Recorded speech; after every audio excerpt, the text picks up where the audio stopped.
kahimtang sa panahon ng latest news. Diagon sa linya ang atong pag-asa Mactan, pinagi ni Sir Jumar Iclarino. Sir Jumar, may butag. Yes sir, may buntag sa tanan o sa atong tanan tigpaminaw kini atong latest weather update karong adlaw. Ang atong weather conditions sa tibuok Central Visayas, lakip na ang probinsya sa Cebu, makasinati kita generally fair weather, gawas ini ng mga patak-patak na mga pag-uwan o kini mga localized thunderstorms. Hininga ito na sa kasarangan na hangin masinati sa Central Visayas, mga kadagatan malinawon nito na sa kasarangan ang pagbalod. Temperatura sa Cebu 34 to 31 degrees Celsius ug atong Philippine Standard Time alas 11 sa buntag gikan diri sa Mactan, pag-asa Visayas, DOST Jomar Eclarino. Salamat Sir Jumar, may buntag sa pag-asa Mactan.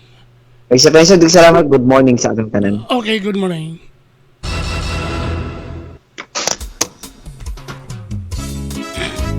Inyo gadabati ang atong dagan sa kahimtang sa panahon nining adlaw Huwebes. Action. Pizza 19 bulan sa Marso tuig 2026. Pinagi ni Sir Jumar Iclarino ang atong weather specialist gikan sa pag-asa Mactan nga naghatod sa atong dagan sa kahimtang sa panahon nining adlaw Huwebes.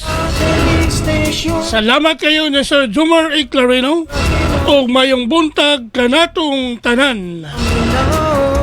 Sayo sa kabuntagon.